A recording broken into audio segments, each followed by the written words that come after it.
Assalamualaikum warahmatullahi wabarakatuh. Waalaikumsalam warahmatullahi wabarakatuh. Tujuan saya mengumpulkan ibu-ibu di sini untuk merencanakan supervisi pada pembelajaran kita kali ini. Ya, saya sebagai kepala sekolah yang tugasnya memantau, membina, memperbaiki proses belajar di sekolah ini. Nah, tujuan supervisi kali ini untuk meningkatkan pembelajaran kita yang mana fokusnya yaitu pembelajaran. Pembelajaran kita dapat memotivasi dan mengembangkan yang lebih baik proses pembelajaran kepada peserta didik. Jadi dari ibu-ibu sekalian ini, apakah ada problem masalah dalam proses pembelajaran yang didapat oleh ibu-ibu sekalian? Baik, Bapak, saya ada beberapa problem di dalam kelas saya di saat saya mengajar.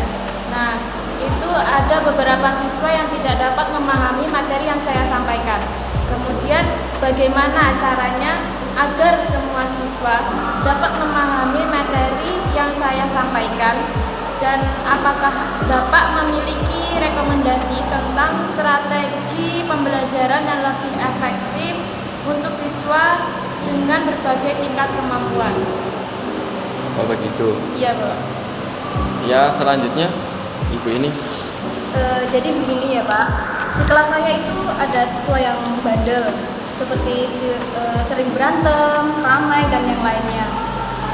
Bagaimana sih Pak cara terbaik untuk menangani siswa yang bandel di kelas itu? Ya, terima kasih. Ya, selanjutnya. Baik Bapak, izin menyampaikan keluhan. Jadi di sini kendala saya di kelas saya itu ketika saya menyampaikan materi, saya itu ada beberapa siswa yang seperti kurang fokus dengan materi yang saya sampaikan. Nah, bagaimana saya bisa mendapat dukungan dalam mengembangkan materi ajar yang lebih menarik dan interaktif sehingga siswa itu dapat fokus pada materi saya? Oh gitu. Ya, pertanyaan-pertanyaan dari problem ibu-ibu ini saya tabung dulu. Nanti saya akan mencarikan jawaban untuk masalah-masalah ibu ini, supaya pembelajaran di sekolah ini lebih berkembang, lebih baiklah dari yang biasanya. Baik Bapak, terima kasih. Kami pamit dulu undur diri. Ya. Waalaikumsalam warahmatullahi wabarakatuh.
Baik ibu-ibu, atas kerjasamanya dari problematika ibu-ibu sekalian ini, saya telah mengambil beberapa kesimpulan. Semoga dari analisis yang saya dapatkan, ibu-ibu menjadi lebih baik, lebih profesional, dan memperbaiki kendala-kendala yang ibu alami. Nah, dari ibu ini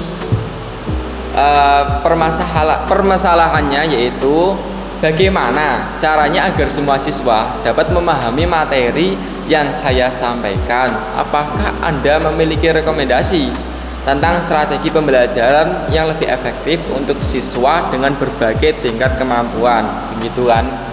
Ya. Nah, dari analisis saya yaitu diferensiasi pembelajaran, yaitu sesuaikanlah materi, aktivitas, dan penilaian dengan kebutuhan individu siswa.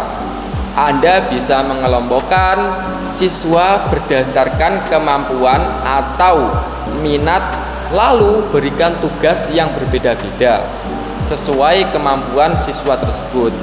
Kemudian kolaborasi, ajak siswa untuk berdiskusi dan bekerja sama dalam kelompok. Dengan begitu, siswa yang lebih paham dapat membantu siswa-siswa yang kesulitan dalam pembelajaran. Kemudian gunakanlah teknologi. Memanfaatkan teknologi seperti aplikasi pembelajaran atau platform online untuk memberikan materi tambahan dan latihan soal. Kemudian siswa dengan kemampuan yang tinggi, yang cerdas, yang pintar, itu berikanlah tugas-tugas yang lebih menantang seperti proyek penelitian, presentasi yang kompleks. Kemudian siswa yang kemampuannya berpikir itu sedang, berikanlah tugas bervariasi, kombinasi antar tugas mandiri dan kelompok. Kemudian siswa dengan kemampuan rendah, berikanlah tugas yang lebih sederhana dan banyak dukungan, misalnya dengan memberikan contoh soal atau petunjuk yang jelas agar siswa itu tidak kesulitan dalam belajar. Begitu, Bu. Ya.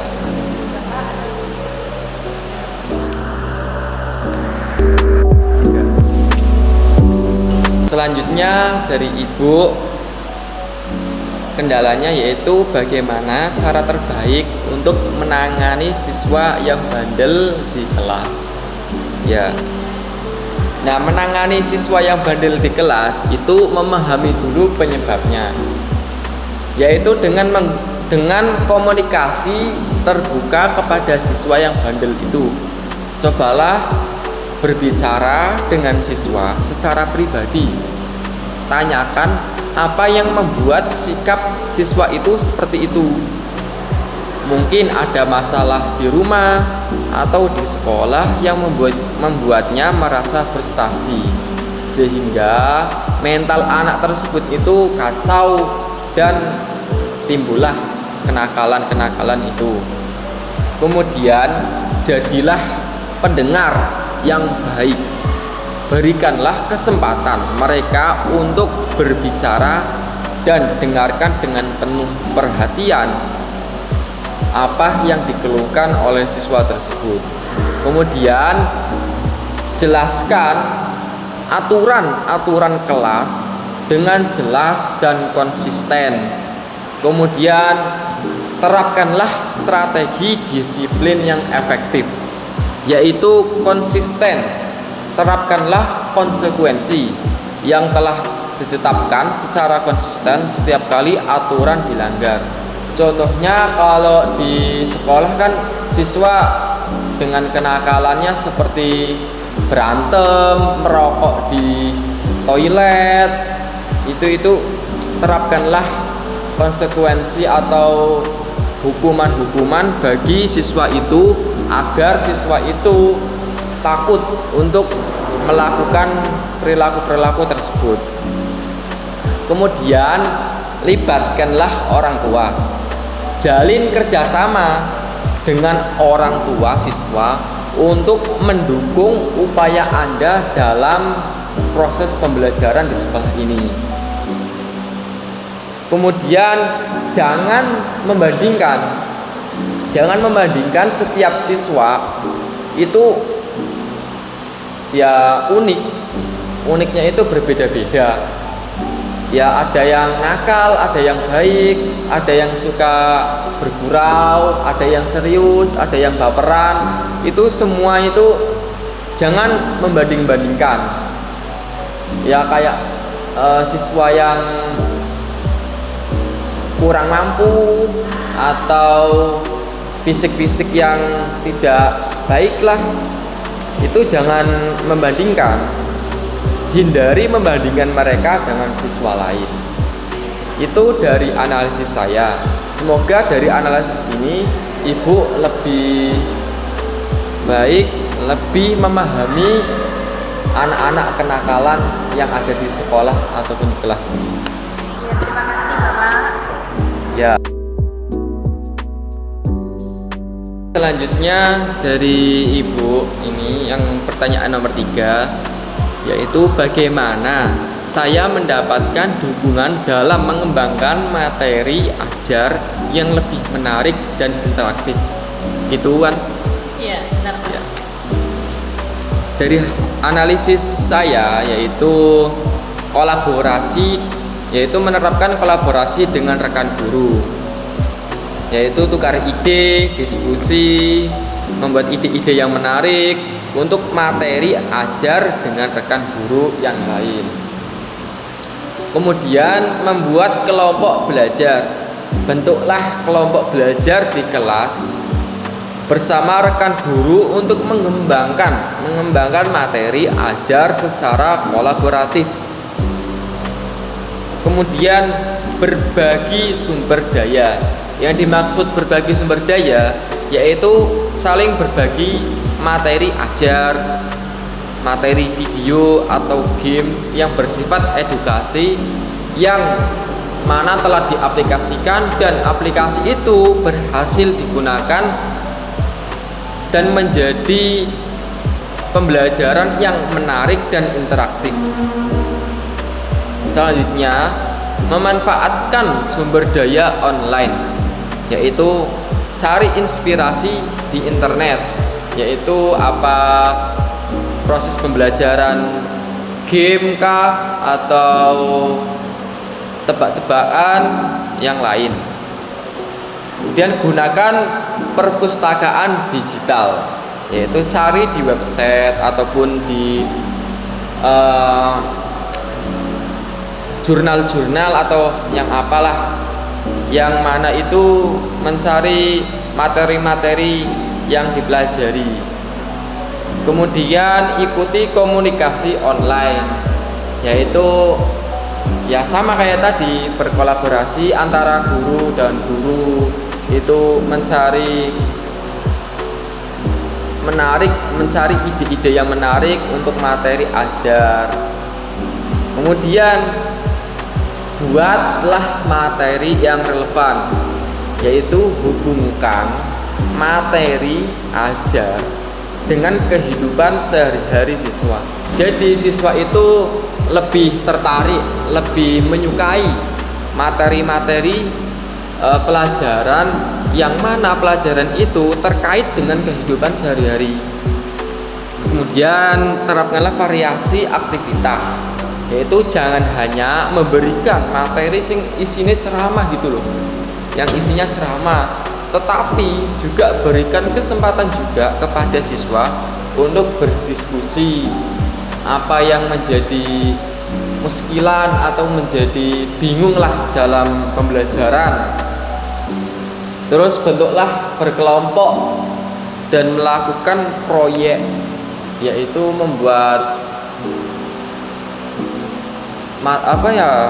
tugas-tugas yang mana tugas itu secara berkelompok. Kemudian evaluasi secara berkala. Lakukanlah evaluasi untuk mengetahui sejauh mana materi ajar yang Anda buat itu menjadi efektif. Ya, dari saya, analisis saya ya seperti yang sudah saya sampaikan. Semoga dari analisis ini menjadi lebih baik, lebih memperbaiki dalam masalah-masalah ibu-ibu sekalian ini. Semoga dalam pembelajaran yang lebih baik ini sekolah menjadi lebih unggul dan sekolah itu bisa mencerminkan sikap-sikap yang baik di kehidupan masyarakat nanti. Baik, ya segitu saja dari analisis saya. Baik, terima kasih Bapak atas jalan keluar yang Bapak sampaikan. Ada problem-problem yang telah kami temukan. Kami akan mencoba untuk mengimplementasikan yang Bapak sampaikan agar kami atau sekolah ini dapat berjalan lebih baik lagi. Sekian, terima kasih. Kami pamit dulu. Assalamualaikum. Waalaikumsalam warahmatullahi wabarakatuh.